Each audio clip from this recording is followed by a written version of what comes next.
السلام علیکم دوستو، میں ہوں آپ کا ہوسٹ محمد عمران اور آپ دیکھ رہے ہیں چینل ریئلٹی آف ورلڈ۔ دوستو، عظیم منگول فاتح چنگیز خان قریب سن 1162 میں پیدا ہوا۔ اس کا باپ ایک معمولی منگول سردار تھا جس نے اپنے بیٹے کا نام ایک مفتوح حریف سردار کے نام پر تیموجن رکھا۔ جب تیموجن 9 برس کا ہوا تو اس کے باپ کو ایک قبیلہ کے افراد نے قتل کر دیا۔ اگلے چند برس خاندان کے بقیہ افراد ایک مستقل خطرے کے تحت پوشیدہ رہے۔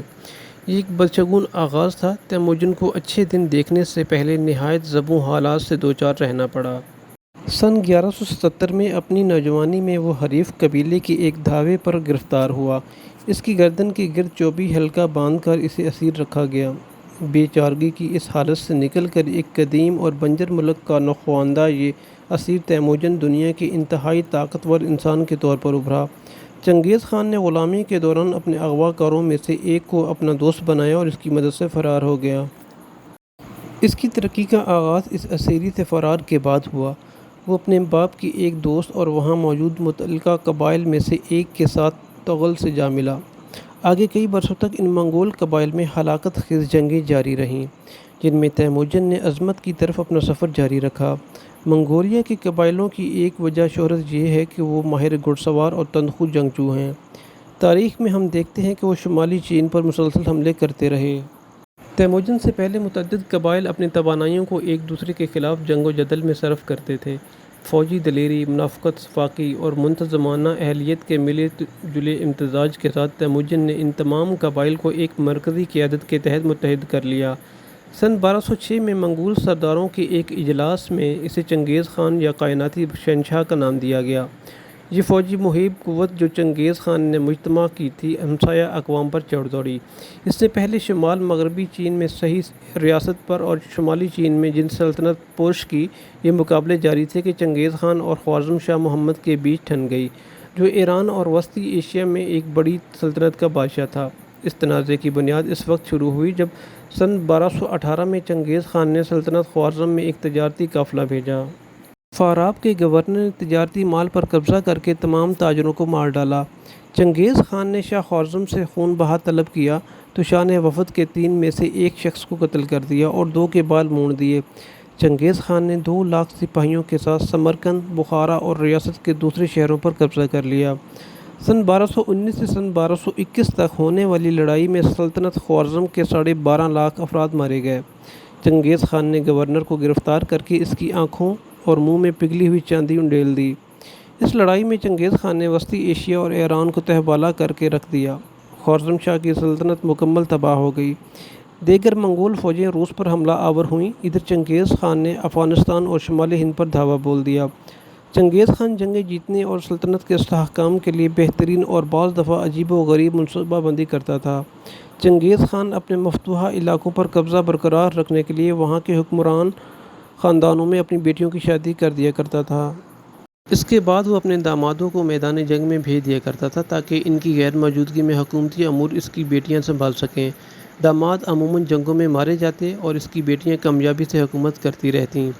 جنگوں میں اکثر چنگیز خان اپنی فوجوں کی تعداد بڑھا چڑھا کر ظاہر کرتا۔ چنگیز خان اپنے علاقے میں اپنی زیادہ تعداد کی افواہیں پھیلاتا اور گھوڑوں پر لکڑی کی ڈمی بٹھا کر دشمنوں کو مرعوب کرتا تھا۔ ان طریقوں سے وہ اکثر جنگ جیت جایا کرتا تھا۔ چنگیز خان حیاتیاتی ہتھیار استعمال کرنے والا پہلا جنگجو تھا۔ اس کی منگول فوج محاصرے کے دوران شہر میں منجیق کی مدد سے ایسے مردہ فوجیوں کو پھینکتی تھی جو طاعون سے متاثر ہوتے تھے۔ چنگیز خان جن علاقوں کو فتح کرنا چاہتا انہیں ہر طریقے سے فتح کرنے کی کوشش کرتا۔ اس کے لیے وہ دریا تک کا رخ بدل کر شہروں کی طرف کروا دیتا اور ضروریات زندگی کی فراہمی بھی کاٹ کر رکھ دیتا تھا۔ چنگیز خان جہاں دشمنوں کی ذرا سی غلطی بھی معاف نہ کرتا، وہاں اپنے بڑے سے بڑے دشمن کو بھی معاف کر دیتا۔ چنگیز خان نے میدان جنگ میں اپنی گردن پہ تیر چلانے والے شخص کو نہ صرف معاف کر دیا بلکہ اسے اپنے بہترین اور قابل اعتماد جرنیلوں میں بھی جگہ دی۔ چنگیز خان نے اپنے ارد گرد طاقتور اور ذہین افراد جمع کر رکھے تھے۔ ان میں سے ایک اس کا سب سے اہم مشیر کنفیوش کا پیروکار تھا۔ یلو چوکائی نامی اس مشیر نے چنگیز خان کو قتل عام کرنے کے بجائے ٹیکس لینے کا مشورہ دیا۔ سن 1225 میں وہ منگولیا لوٹا جہاں سن 1227 میں وہ فوت ہوا۔ اپنی موت سے کچھ ہی دیر پہلے اس نے درخواست کی کہ اس کے تیسرے بیٹے اوغدائی کو اس کا جانشین مقرر کر دیا جائے۔ یہ ایک دانشمندانہ انتخاب تھا جس کی وجہ سے سلطنت یورپ تک پھیل گئی۔ چنگیز خان کی نسل بعد میں بہت بڑی تھی۔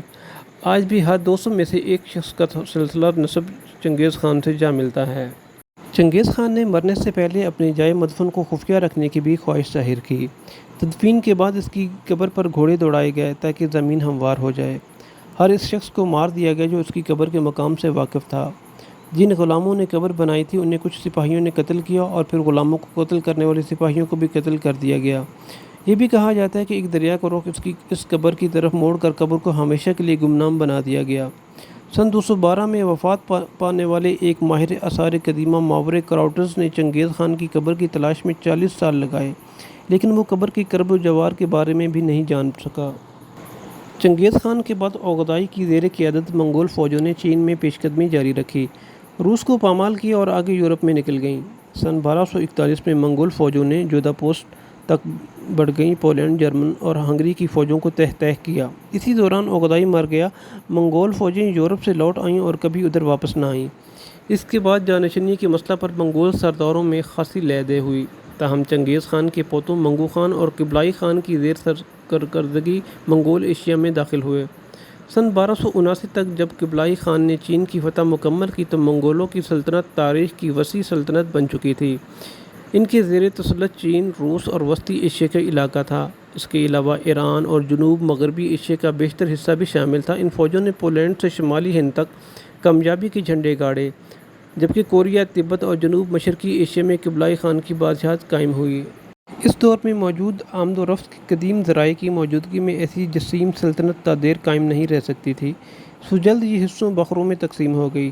تاہم ریاستوں میں منگول حکومت طویل عرصہ تک جاری رہی۔ سن 1368 میں منگولوں کو چین کے بیشتر حصوں سے خارج کر دیا گیا۔ روس میں ان کے اقتدار کی عمر دراز ہوئی۔ وہاں چنگیز خان کے پوتے باتو خان کی سلطنت کو بالعموم سنہری جرگہ کا نام دیا جاتا ہے۔ یہ 16ویں صدی تک قائم رہی، جبکہ کرائمیا میں یہ اقتدار سن 1783 تک باقی رہا۔ چنگیز خان کے دیگر بیٹوں اور پوتوں نے وسطی ایشیا اور ایران میں سلطنتیں قائم کی۔ ان دونوں علاقوں کو 14ویں صدی میں تیمور لنگ نے فتح کیا، جو خود منگول نسل سے تھا اور خود کو چنگیز خان کا جانشین کہلاتا تھا۔ تیمور لنگ کی بادشاہت کا اختتام 15ویں صدی میں وقوع پذیر ہوا، لیکن یہ تمام منگول فتوحات اور اقتدار کا خاتمہ نہیں تھا۔ تیمور لنگ کے پڑپوتے بابر نے ہندوستان پر حملہ کیا اور مغل یا منگول سلطنت کی بنیاد رکھی۔ بالآخر مغل حکمرانوں نے تمام ہندوستان پر قبضہ کیا اور یہ اقتدار 18ویں صدی کے وسط تک قائم رہا۔ دوستو، یہ ویڈیو آپ کو کیسی لگی؟ اپنی رائے سے ہمیں ضرور آگاہ کیجیے گا۔